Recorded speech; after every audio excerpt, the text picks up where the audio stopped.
We are Corey and Christine, two millennial moms on a mission to bring ancestral wisdom to modern motherhood. Welcome to Modern Ancestral Mamas. Oh, I like that. That was really festive.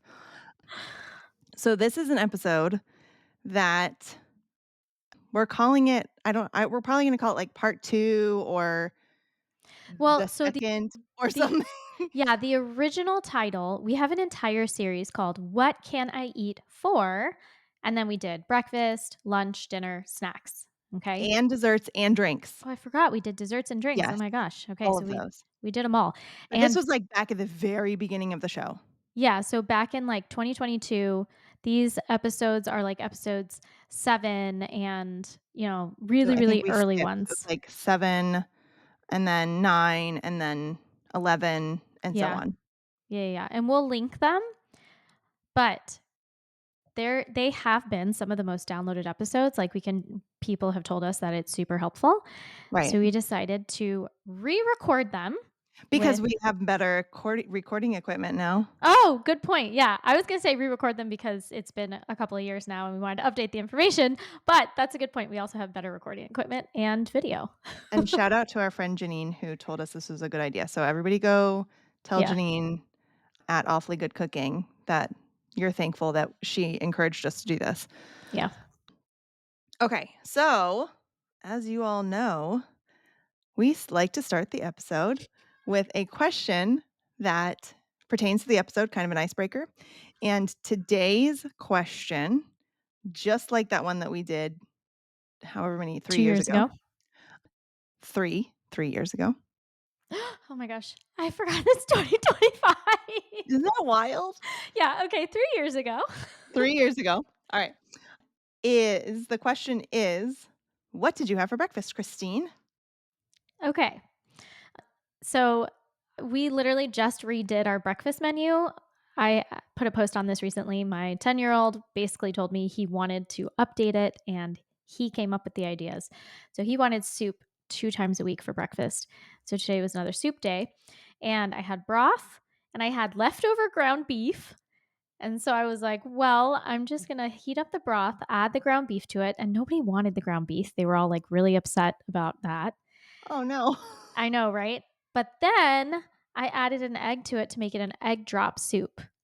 So I scrambled 2 eggs, did the little like arrowroot starch thing, whatever, added it, like you do like a swirling motion in the pan, and then you drop in the mixed egg and you keep swirling.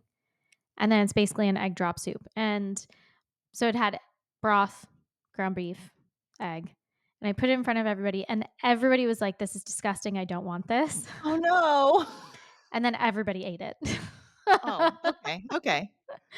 My 10-year-old put sriracha in his, which I was like, "Oh, that's actually kind of a good Solid. idea." So I did that to mine as well. But everybody ate it and thought it was really good. And so that was what we had for breakfast. Okay, so wait a minute. When you say soup, you're not meaning like you're making a big batch of soup and that's what you guys are eating 2 days a week. You're meaning we have broth in the fridge because I make broth every week, and I'm just gonna add stuff to it in the morning? How So does this usually work? this is only week 1. But have you not done soup I've before? done soup before, not twice in a week. Like, yeah, 2 times in a week. So, in the past, it's just been I usually have broth and maybe some leftover meat, or And you maybe I just have throw 'em leftover together? yeah, or maybe I have leftover soup. So, for example, I think on Monday of this week, I had leftover tortilla soup, and Ooh, everybody yum. liked it so much that they were like, "We want this for breakfast the next day." So, we had tortilla soup for breakfast the next day. So, I'm gonna have to really and I'm gonna have to make sure that there is enough broth Yeah. to last for 2 soup breakfasts a week. So it's gonna be a big ask for me. For you to be prepared enough to make it, you mean? Yes, for me to Mm. be prepared enough to make sure that that is there. But yeah, so basically I was thinking I could do egg drop once a week or every other week just so that they don't get bored of it. And then on the weekend do a big soup that they like, and I don't know. I'm still figuring it out. Right, right. Interesting. What about you, Corey? What did you eat for breakfast? This is a terrible, terrible way to start this show. Me personally, this morning, I had coffee with cream and some this is so embarrassing. Like, don't even wanna say it. But, in the spirit of keeping things very real and honest, I had the leftover, like, half-bitten pieces of toast that my kids we're at that point in the, like, grocery shopping situation where there's, like, nothing. I think I have maybe, like, 5 radishes and, like, 2 or 3 carrots in the fridge. I have, like, no onions, no like, my chickens aren't laying really right now. Um, Mm. so, like, a mess. I'm a mess in the kitchen department. So, I think the kids all had one of my kids made a smoothie, so they all had that. They also had this toast with lots of butter, and they also had something else. There was a protein thrown in there, and I can't remember what it was. Somebody made a protein. Um, I'm at the point with my children where and this is I think I've said this on the last breakfast episode. Breakfast is hell to me. I hate breakfast because it is like the one meal where I can't get everybody on board. So, like, I don't making one meal for everybody doesn't happen at breakfast. And I don't know why I can't get everybody the only one meal that I can get everybody to eat is breakfast tacos. Hmm. So if I do but I can't do it every day. No. Mm, and then even then, they wouldn't eat it every day. If I made it every day, they would not all be on board. So anyway, I feel like breakfast is a super struggle bus, and I have said this on my Instagram before, and I have had a lot of people say that they feel the same way, that breakfast is really difficult. Yeah, I've heard that sentiment. Yeah, I've actually heard something similar amongst my friends. Oftentimes because the first time a kid comes down in the morning, their initial question is always, "What's for breakfast?" And a lot of times that can be a triggering question when you've, like, just woken up in the morning and you're supposed to now feed those humans kinda thing, which is why I still swear by a breakfast menu, because then there is no question of what is for breakfast. It's very set and consistent, and they know. What if you had all 4 of your kids, each one of them come up with one breakfast menu item that they like? So we have done this. Yeah, and? We tried this, and because Renee Coley has a breakfast menu idea, she has, like, a printable you can go print it on her blog, and she has, all these ideas and everything, and ways to make it work. And so I tried this. I think it's brilliant. I think your idea is brilliant. I find it very difficult to be that consistent in the mornings. I don't and it's maybe that I'm also not consistent about when I go grocery shopping. So, like, for me to Oh, make sure that I have the right ingredients every single week is very difficult for me. hmm, yeah. I don't know why that is personality-wise or something, but Well, you are in a little more rural area yeah, than I I mean, it am, takes so me to get to a decent grocery store, it takes me a solid 30 minutes. yeah, that's a game changer. I literally have a Whole Foods 8 minutes away from my house. Oh my gosh, you could walk. 8 minutes driving. This I is know, but, like, Texas. you could walk. It would probably take me 2 hours to walk. Oh, really? Okay. I mean, yeah, everything is really far away in Texas. That's so interesting. I've never tried walking. Maybe I could try that one day, but people usually don't walk anywhere. Interesting. Okay. Yeah, I don't know. It's, like, difficult for me, Yeah. and maybe it's just that I haven't really put myself towards it, like, really decided this is now what we're gonna fix. But I do feel, like, a lot of stress around breakfast, and part of it is I think, that I downright refuse to set an alarm clock unless I have to. Unless I have to be somewhere, I'm Oh. not gonna set an alarm clock because I sleep really badly if I have an alarm clock set. Because I'm Oh, constantly yeah. waking up and going, "Is it gonna go off? How much time do I have left?" Like, Mm. and I'll do that throughout the entire night. I'll wake up at, like, midnight and be like, "How much time do I have left?" "Oh, I have, 7 hours." Not really, but, like, basically, I have Yeah. a ton of hours left. I should be able to just go to sleep and relax, and I can't.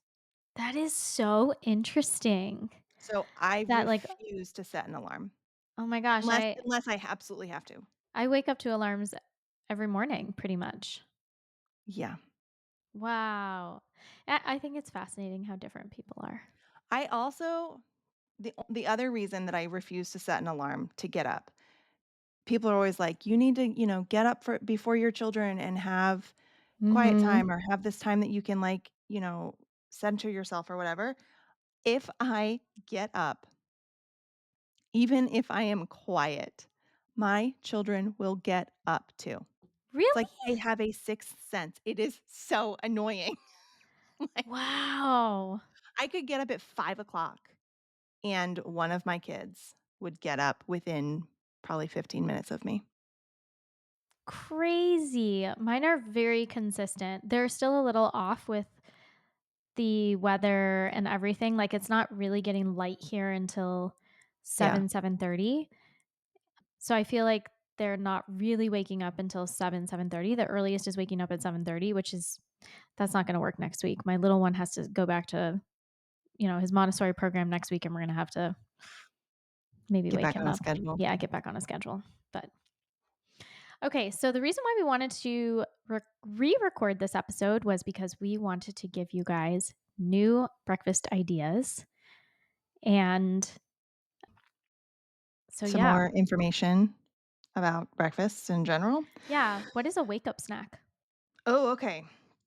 So, like you were saying, that, the whole you've gotten up in the morning and the first thing your kid says to you is, "I'm hungry. What's for breakfast?" And I've seen this uh, popping around on the internet. I think it's really interesting. I haven't tried it, but I think it's a really cool idea, especially for the little ones. Okay. So, the ones that, if you wake up like me around the same time as your kids, and you're like, "I can't function for a hot second in the morning." The idea of a wake up snack is that you have something prepped, Mhm. totally prepped, either in the freezer, like a popsicle or, um, a Or muffin that you maybe already made, yeah. exactly, like, completely made. You're not doing any work except pulling it out. And it's little, it's not a big thing, it's just a little thing that's covering all of those food groups, macros, so you've got your protein, fat, and carbs all in this one little package, and the idea is that you just give it to them, and that buys you, you know, Mhm. Yeah, 15, 20 minutes, 30 minutes to be able to prep something else. yeah. Or empty the dishwasher or Yeah, drink your but, like, coffee the in idea peace, is that like you are giving them something right away, and but then, like, buying yourself enough time to be able to make a solid breakfast. Like, the wake up snack is not breakfast. right. It's just particularly for those little ones who have, slept for 12 hours and they are waking up very hungry. You know what this reminds me of? I don't know if you ever experienced this with your kids, but with all 3 of my kids, if they were between the age range of 1 and 2, maybe even up to 3, they ate 2 breakfasts. No joke. There was always a breakfast at around 6:30 or 7, and then they were eating another breakfast again at around 9, 9:30. And I think it was just because, they're in that They're rapid growing a lot. time of growth and Mhm. burning calories like crazy. And you're gonna laugh, but one of those wake up snacks in our home was always canned fish. Because it's just like, I don't have to think about it, there's Right. nothing I have to do. I literally You just just open open it, it, hand them a put it fork. yeah, put it into a bowl or a plate or whatever. Sometimes if I had avocado, I would match it with it or For example, if it was oysters, just add a little bit of salt to it, whatever, and put it in front of them, and they would eat it. Mhm. And to this day, the 4-year-old, if he comes down and nobody else is awake, and like he's the one that actually has to get out the door in the morning, 9 times out of 10, he's getting a can of fish with He can some. help himself? No, no, no, I would do I that was for gonna him. say, Yeah, that we're would not be quite there one yet. thing where I'm like, that cut you really easily." Yeah, no, no, no, no, but like he'll be getting a can of fish for breakfast with like maybe fruit on the side or something. Nice. So, And then does he get a snack at school then? yeah, yes, they Yeah. always do a morning snack at school. Yeah. I know. It's the one So thing. that will be discussed on our episode about snacks because we Oh both have my feelings gosh. about this. Yeah, totally. Okay. So you have breakfasts figured out. You've got your schedule. Can you walk us through what your schedule is? Yes, currently, based on the season, the schedule is, Pull it up. yeah, soup on Monday, eggs on Tuesdays. I've got it pulled up right here. Oatmeal on Wednesdays, sweet potato and sausage on Thursday, soup again on Friday. Saturday morning, Friday night they spend the night with my mom, so Saturday morning they have breakfast with her and it's usually something special like pancakes or what else? Sometimes she'll make muffins or whatever. She makes, special breakfast. And then Sunday, I'm trying this. This is new. Our farm has pre-made chicken pot pies, like not big ones, but just kind of like little small ones. And usually before church on Sunday mornings, we would have yogurt because it's fast, it's Yeah. easy, like, and then we would come back and eat a more substantial breakfast because admittedly yogurt will not hold my people over for a long time. Like it'll hold them over for maybe a couple hours, but just not a very long time. So I bought some of these pot pies. I'm going to try it out this Sunday to see how that goes and basically feed them pot pie before we go to church. So do you just have to cook them in I the just have to oven? cook them. Yeah. Okay. I don't know. We'll see. Cool. Yeah. It'll be an experiment.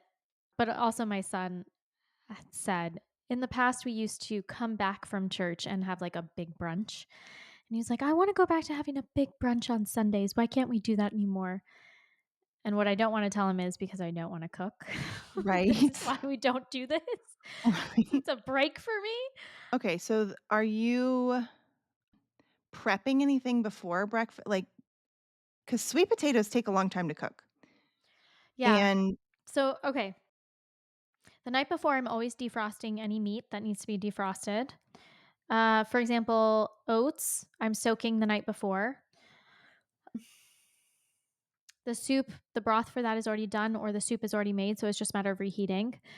The sweet potatoes, usually one child is awake.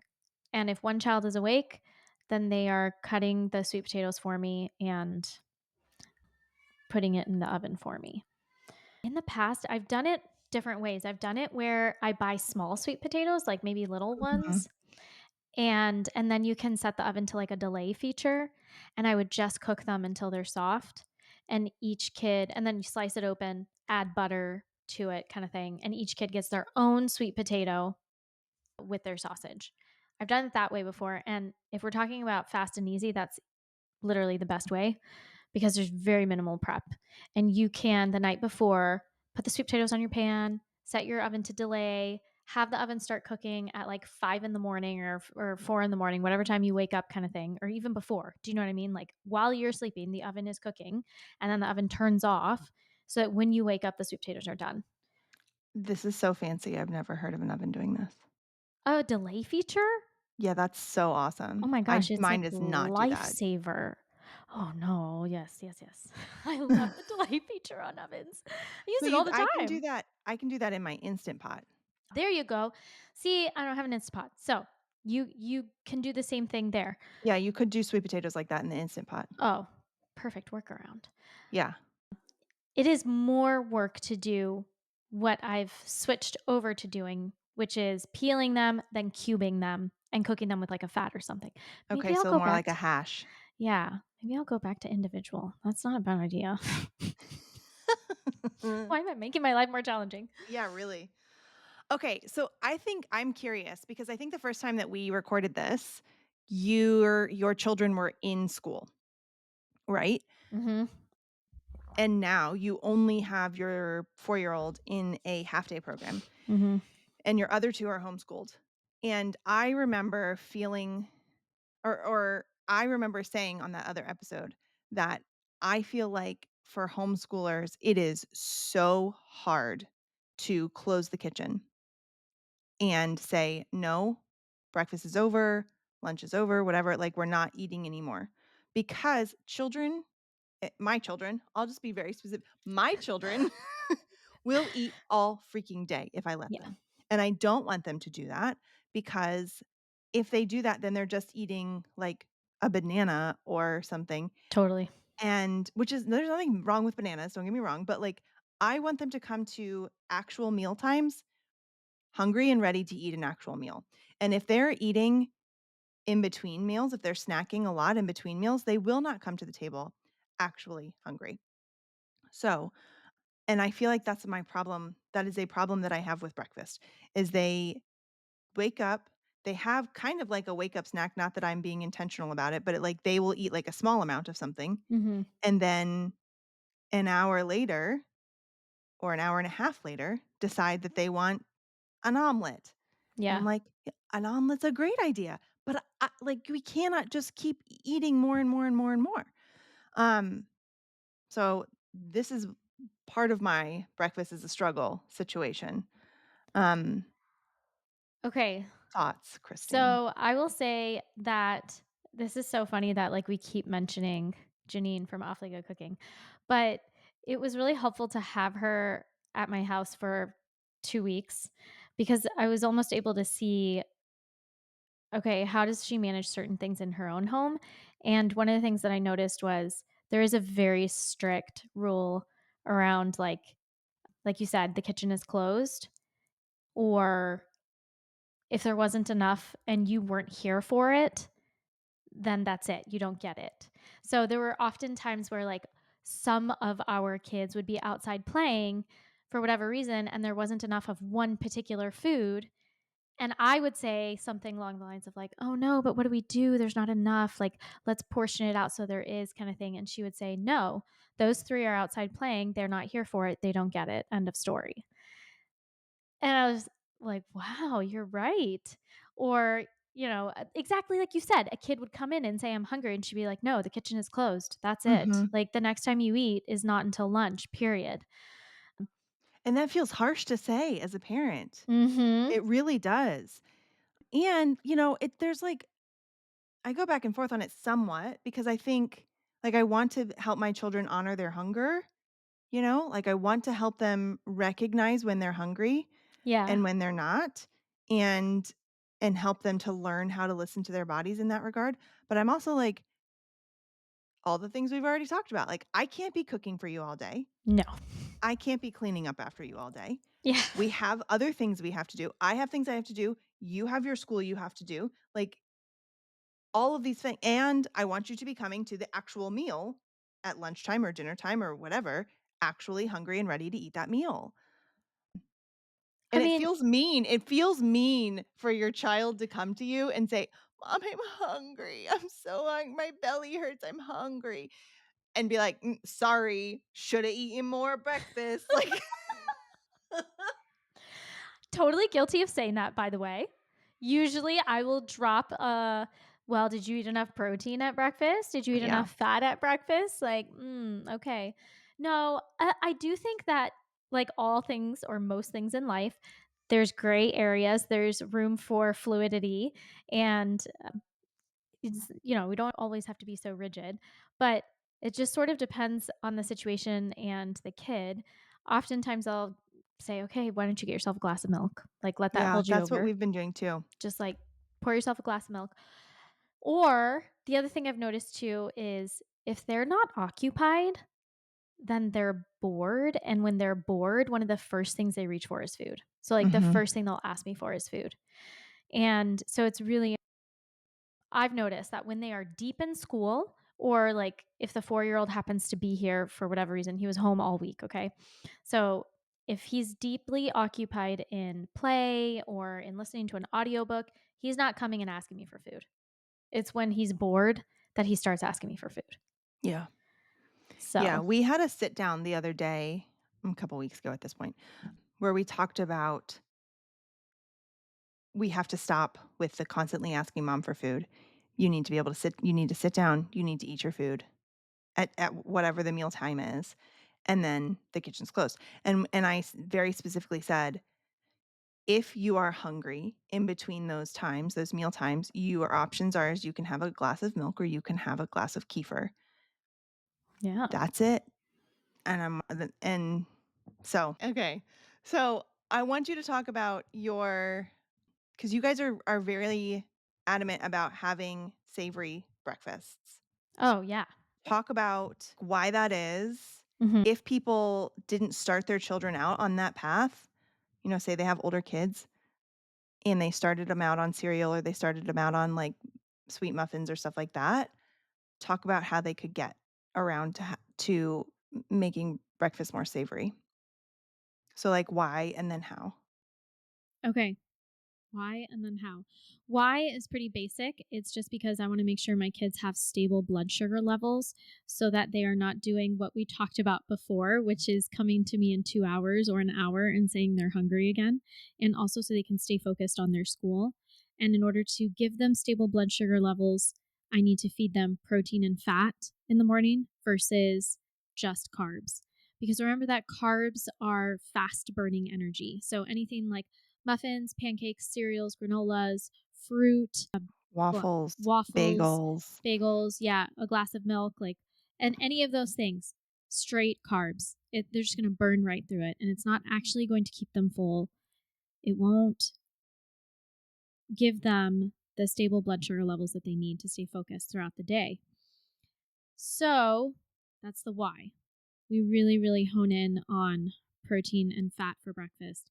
And don't get me wrong, we definitely have carbs. I mean, there's often fruit with those breakfast options, or there's some days a week, like for example when they have breakfast with my mom, like she's definitely making them a more carb heavy breakfast than I am. So it's not that I'm just not doing it. It's, I prefer for them to have protein and fat. So you said why, and then what was the other question? How? Like How? Oh if yeah. yeah. Okay. How is I there is a protein every single morning for breakfast, and that could be bacon, that could be eggs, that could be a breakfast sausage. I have like 3 different types of breakfast sausages so that I'm sort of rotating through them and my kids don't get bored of it. I'm usually serving bacon about once a week, maybe twice a week. My kids actually get really bored of eggs Mine easily. do too. So, and we mentioned this on the previous podcast, but we ate eggs almost every morning for breakfast, and they were like, "We are so sick of eggs. We don't ever want to see eggs again." So, as funny as it is, we only have eggs once a week. That being said, oftentimes they will ask me for eggs as an addition to whatever we're eating. So, for example, on the sweet potato and sausage morning, one of their favorite ways to eat that is with like a fried egg on the side. So it will be sweet potato, sausage, and fried So egg. they're good with eggs as long as that's not like the main thing. Yes, for Okay. sure. Yeah, and like on a sweet potato and sausage morning, I think it's like everybody's favorite breakfast morning. It is really delicious. It's like you said, it's like a breakfast hash. It's almost like back in the day when I used to eat at IHOP and they had the lumberjack slam, and it was like pancakes and toast and bacon and sausage and eggs kind of thing. Like that's what I think of. It's like a lumberjack slam because my oldest will ask me for 3 fried eggs plus like he has like 3 or 4 sausages and then his sweet potatoes. And he's like he loves that breakfast. Um I'm trying to think what else is another protein. I would say those are the most obvious protein choices. because broth doesn't really have a ton of protein in it. Yeah, Like, you have to add a bunch of things to it to make it full. So, for example, the tortilla soup, it obviously had a lot of chicken in it. I topped it with avocado, cheese, sour cream. Like, it's the cheese, the avocado, the sour cream, and the chicken that's really filling you there. right. The broth is great for you, but it's Yeah. not filling. Yeah. And this morning when I made the egg drop soup, it was the ground beef and the egg And in the the eggs. soup Sure. that really filled you up. So, Yeah. Okay, so if you are have started your children off on cereal, on instant oatmeal packets, stuff like that, how would you suggest transitioning them over? Say you've got a 10-year-old, an 11-year-old, somewhere in there. So not necessarily teenagers, because teenagers are a whole nother ball game, and I'm not gonna pretend that I know how to parent teenagers because my oldest is 13, and so we're not totally there yet. But I mean, we're there, but, like, I don't feel like I have it figured out.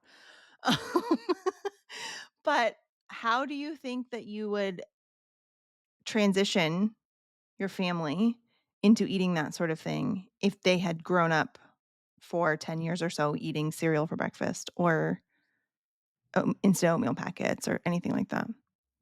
yeah. Let's say you have instant oatmeal packets. I think that it's really easy to start by just adding butter to it. Like, So, still keeping the instant oatmeal. yeah. So like if we are very gradually moving past that, Okay. add butter to your instant oatmeal packet and serve it with sausage or bacon on the side. Right, so it's not the only thing you're eating. Yeah. Then once you're past, let's say they're like used to that, whatever flavor the instant oatmeal is, ditch the instant Peaches oatmeal. and cream. Wait, do you remember the hatching dinosaurs one? Did you ever see that? Oh my god, it's No. like What is atrocious. that? But it has these little candies in it that are white, like little white eggs, and when you pour the hot That sounds water in it, disgusting. hold on, you pour the hot water in it and you stir it, the eggs hatch, Oh and gosh. inside are little colorful dinosaurs.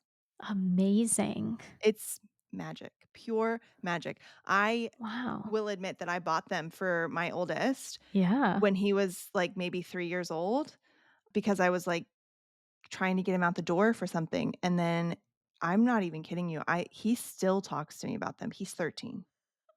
He's like, "Remember those, mom?" Like, "Mhm, yes, I do." Whoa. Literally created in a lab magic. That's amazing. They're pretty magical. I'm gonna have to look for this at the grocery store next time. So then make your own oatmeal. So let's say I think strawberry is a common flavor, or like brown sugar and cinnamon is a common flavor. So make it at home. And when you're making it at home, again, add lots of butter. You're adding real strawberries in, better than the dehydrated ones that they have. Again, adding it with protein on the side. And then slowly working your way, either minimizing drastically the amount of sugar that you're adding to oatmeal.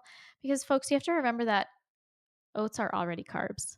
Like, it's already a sugar bomb to your body, feeding giving your kids oats. So to add more sugar on top of the oats to flavor them is just like sugar on top of sugar, molecularly speaking, to your body. All right. And this is something really interesting.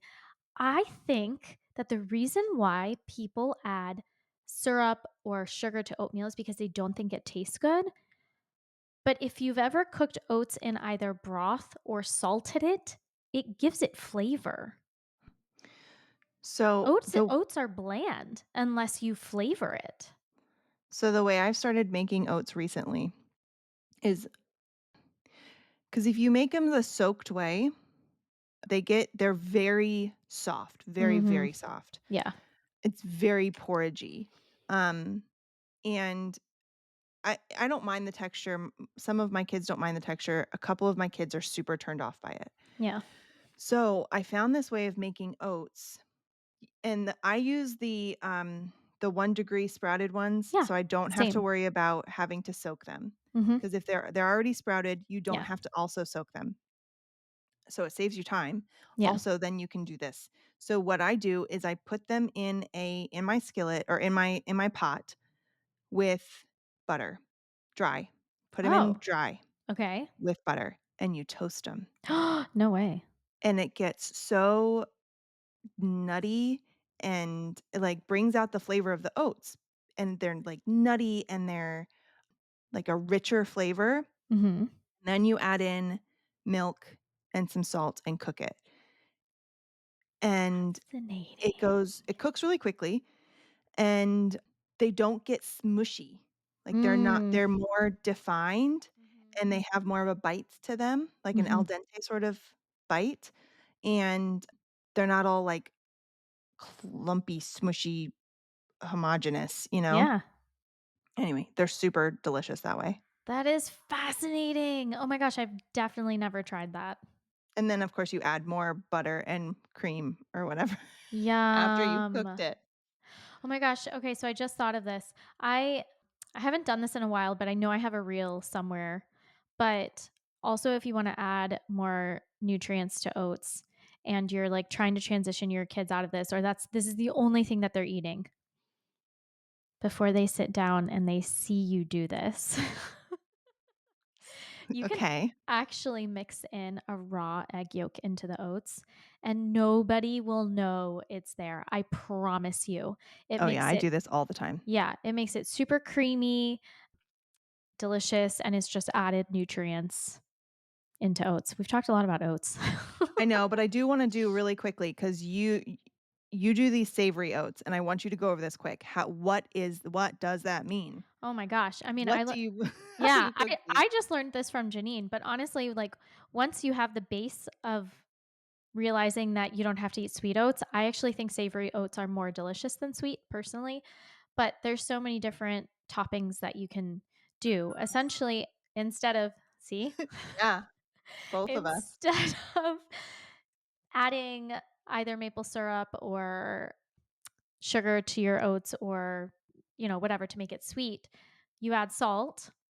I mean, I think you should add salt to oats no matter what to give it flavor, but you salt it. Then our favorite way to eat it is with cheese. So you just add some shredded cheese, it melts in the oats, bacon, avocado, tomato. But I've also done it with a fried egg on top. I've done it with sauteed mushrooms. I've done it with like greens, cooked greens. So like if you have spinach or something, you could just like saute spinach. Anything. I just think of it almost as like a rice base, Mhm. and you can top anything you want on it that's Isn't that savory. interesting? Like, oatmeal is the only grain that we almost entirely associate with being sweet. But it's a grain, like Yeah. rice, like Yeah. farro, like bulgur, like, teff, like all these other grains, Mhm. almost always they're served savory. And oatmeal, for whatever reason, Americans have just decided it's a sweet food. Yeah. Yeah, yeah, yeah. Speaking of Americans deciding things, I looked up breakfast from around the world, I okay? love that you did this. And I found a article that had 50 breakfasts from around the world. And we will link it in the show notes. It's really interesting. There was a ton, obviously, it's 50 countries. So there's a lot of different things in there and they all had beautiful pictures. So I suggest you go look at them. But I wanted to go over a couple of the meals that were featured in this article. So in Vietnam, apparently, the big breakfast is pho. And if you want to learn how to make really awesome pho, we will link the recipe or we will link the episode that we did with Sophia Eng, and her cookbook is called Nourishing Asian Kitchen. And her daughters sell a Yes. pho Spice packet. spice packet. Mhm. So you just add it to your broth. Yeah. Okay, India, they have this fermented lentil and rice cake that is steamed. And obviously most of India is vegetarian. Mhm. So they're they also are then having that with a vegetable stew, is like a tomato-based vegetable stew. And they said it was slightly sweet, the lentils and rice, but they're like a little cake almost. Hmm. And then Northern Africa. so I guess that would be like Egypt, Morocco, something Mhm. like that. They're doing shakshuka, which the first time I ever had this, I feel like I was missing out. I had Mhm. it this past summer, and I immediately came home and was like, "I gotta figure out how to make this." It's Obviously, delicious. I don't like eggs, so I didn't put eggs in it, but Mhm. I did add cheese, like mozzarella cheese, which is amazing. And then the Philippines, they have this, like, seafood omelet. Then if you know anything about, the British Isles, so England has their own version of this, and Ireland also has their own version of this. They're called the full Irish breakfast or full English breakfast, and they like, if you ever seen a picture of it, it is an enormous amount of food on a plate. It's so I wrote it down. So it's bacon, sausages, baked beans, eggs, mushrooms, grilled tomatoes, some cooked potatoes, maybe that have been left over, and then they cook them again in fat, Mm. toast with butter, marmalade, tea, and then black or white pudding. And the black or white pudding is what makes it an Irish breakfast rather than an English breakfast. Black pudding is made with blood, so pig's blood. I think it's usually pig's Oh, blood. cool. White pudding is made with liver and cream, and they're like a sausage kind of. Fascinating. So, actually, I sent you this show that my family has been watching last night. Mhm. So Yes. there's this show, it's old, it's from, like, early 2000s, and there's a whole series of it where these archaeologists and horse historians kind of plant themselves in a time period and live as those people would live in whatever time period. So my family, you can watch them mostly on YouTube, I think, or like Amazon, but my family has been watching the, uh, Victorian farm? Must be Victorian.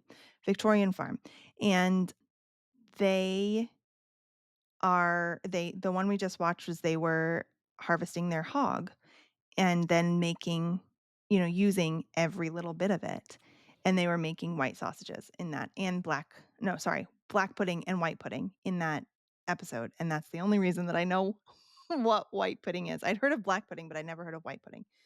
It's like they had a whole bowl of raw it looked like raw cream, it's, like, so thick, and they're mixing it with tiny little bits of liver and spices and stuff, and they're making sausage out of it.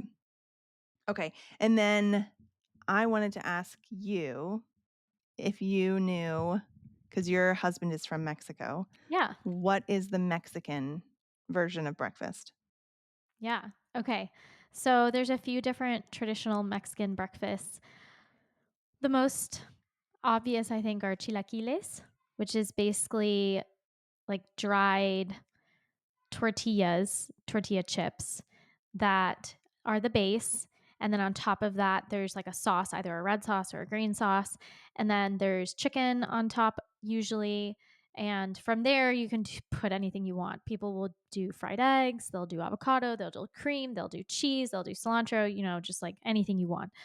This is my oldest, it's one of his favorite breakfasts ever. Then there's also molletes, which is basically like an open face sandwich. And it's made with it's kind of like a Mexican baguette in a way, but it's open face. So it's cut in half. And then basically what you're doing is you're putting refried beans and you're adding melted cheese on top. And then again, there's usually like shredded chicken or ham or, whatever. But that's called a mollete. And then tamales. I think most of us know what tamales are, Mhm. made of masa, corn dough, wrapped around a filling. The filling can have meat, it can be cheese, it can be vegetables. Obviously, like breakfast tacos are super popular. Something called huevos rancheros, which is basically fried eggs served on corn tortillas, topped with like a tomato based salsa, and then usually like onions, peppers, cilantro, you know, things like that. I think right now, conventionally speaking, a lot of Mexicans would say that a traditional Mexican breakfast is has pan dulce with it, so there's always like a sweet bread. I'd be really curious to know when that began because I don't know, but I don't think that there was always sweet bread many, many years ago. So, like 100 years ago, I can't imagine that they were starting breakfast out with sweet bread, but who knows? So, a lot of Mexicans would say that it's very common to eat something called a concha, which is, if you ask my husband and his mother and everyone in their family, that's like their favorite breakfast. But it's like a white bread and it has sugar on top that's been like baked onto it, like a light layer of sugar. And they come in, I've seen them in white, brown, and pink. Okay. So just like Oh, yeah, yeah, regular sugar yeah. on I know what you're top, talking about. or maybe sugar with chocolate in it, and then maybe sugar with like strawberry in it or something. You heat it up, you cut it in half, and then they add beans inside, and then you eat it like that. That's like Okay, their that those favorite way flavors to are eat not it. making sense to me. I know, I know. I think Interesting. if you're going to eat a concha, the best way to eat it would be warm and then dip it in like your coffee or your milk or Yeah. something. Like I wouldn't put beans in it The beans personally. are, like, throwing me. Yeah. That's a yeah, okay. I am fascinated because the sweet thing, like, when did that happen? I know. Because I was looking through this list of 50 countries, 50 breakfasts from 50 countries, and was surprised by the amount of them that were, like, sweet fried dough, essentially, or Yeah. something like that, like a very sweet something. And I remember when I was in France feeling like this is a lot of, a lot of pastry for the morning. Not mad about it, they're delicious, but I it seems like there I don't know, like when did that happen? Is that obviously France has been making bread for a very, very long time. And there's like a saying that a French breakfast is coffee, croissant, and cigarette. Totally. Yes, I've definitely heard that. So, it's like probably been a long time that this has been the that I don't know, it'd be really interesting to know that history. Yeah, a fun history lesson to dive into. I Also, like, the amount of sweet that we use now is even if they were sweet 100 years ago, they probably were not Less as sweet. sweet. Yeah. Yeah. So I remember thinking the same thing back in 2018. My husband and I went to Japan for the first time, and I was shocked to see how many sweet breakfast bread items there were. In fact, I was so surprised that I looked it up because I was like, I don't understand. I This doesn't seem right to me. And based on what the internet said at the time, 2018 was, still a while ago. But basically I learned that the white flour bread products had been introduced into Japan in the 1800s. And it was Okay. something that the nobles or the wealthier people would eat in the mornings. And now, obviously, they're everywhere. Anybody can There's no eat. class distinction, Yeah. right. But I thought that that was really interesting. So prior to the 1800s, these like sweet bread products were not common in Japan for breakfast. Okay. Interesting. So I'm wondering if it's similar in different parts Similar. of the world. Yeah. Mhm. Yeah. Hey, if you are not from this country, if you would, like, send us a note Mm. on, if you're not from the US originally, send us a note and tell us what your home country, like, classic breakfast is, just out of curiosity. Yeah, I like that. That'd be really fun to find out. Okay, so the other thing that we wanted to talk about, and this is gonna be like we all know that Corey mostly only drinks coffee in the morning. So, wait, did we talk about I can't remember, did we talk about this before we started recording or not? We had not hit record yet. Okay, alright. So So you're gonna have to repeat let me it. out myself on this. My my problem with breakfast for myself. So I've already explained to you the problem that I have with my children. Obviously, breakfast is a problem in my house. But the problem that I have personally, just me, is that I don't want to eat anything when I first wake up in the morning.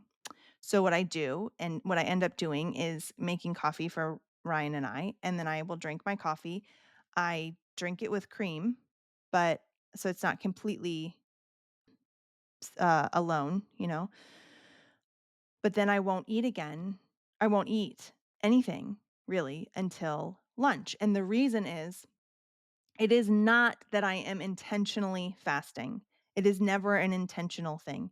It is almost entirely because I'm not hungry when I wake up first thing.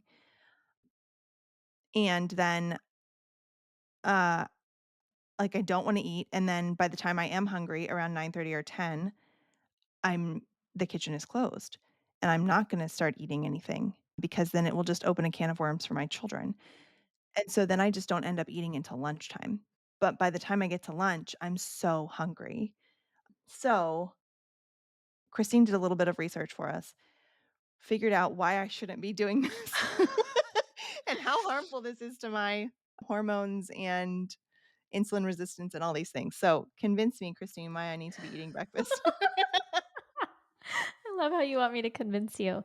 I'm convinced. It's just the problem of actually making it happen, but maybe convince anybody else who's in my same shoes. Oh man. Okay, Corey. So we touched on blood sugar levels previously and how important it is to have stable blood sugar levels in the morning. But basically, if you're drinking coffee on an empty stomach, caffeine can impair insulin sensitivity, which basically means that your body is not going to be able to use the insulin as effectively. When insulin sensitivity is lower, it could mean that your blood sugar levels would be higher, especially in the morning, and it would activate cortisol, which is a stress hormone. Also, for some people, you might have issues with blood sugar spikes and it yeah, it's going to create a little bit of chaos in your blood sugar levels if you're drinking caffeine on an empty stomach. As far as hormones are concerned, like I mentioned before, it can increase your cortisol levels, and elevated cortisol can contribute to increased blood sugar, fat storage, hunger throughout the day. It also affects your estrogen and progesterone balance. So that's that's not a good thing. It increases stress and inflammation. For women in particular, chronic cortisol elevation from a lot of caffeine consumption, especially on an empty stomach, that contributes to inflammation and has actually been linked to things like PCOS and other hormonal imbalances. So, really, really, it's super important for women to eat something before they're drinking coffee on an empty stomach. I will say this, I think that there's a difference between either black coffee or a coffee that has, like you said, cream or butter in it versus, let's just not to throw Starbucks under the bus, but like a Starbucks coffee that has syrup You mean like the and specialty drinks, yeah. yeah, like a specialty drink. Like I think, and I'm sure probably there's data to support this, that a Starbucks specialty drink in the morning on an empty stomach is way worse than just like Yeah. what you're Yeah, yeah, making yeah, at yeah. So, home like, with raw cream. these studies, it would be interesting because I don't know what the specifics are. Like, are they testing black coffee? Are they testing coffee with cream? Are they testing coffee with cream and sugar? Are they testing a Starbucks specialty drink or a Dunkin' Donuts specialty drink, where you're getting 3 pumps of vanilla and whatever else? I don't even know what they put in them. Yeah, that's interesting. That the I was just gonna say, like, that kind of is a sticky point with almost any of those studies, is they're like, "Red meat is bad," but what they mean by that is like a McDonald's hamburger or something, It's just like it makes it confusing to Mhm. to be able to make clear choices off of that information. Yeah. Yeah, I agree. Okay. I think we've got everything. Did we cover everything? Yeah, This may be the shortest episode ever. I know. That's good. I think it'll be easier for people to digest. Uh-huh, yeah, good mom joke. Um All right. So I would love to know what you guys what's working for you with breakfast, what you're struggling with breakfast. Are you on Christine's team with like having it be your favorite meal of the day? Are you with me and you're like, this is like the worst thing to wake up to? So leave us a review, share on Instagram, send us messages on Instagram. We love chatting with you.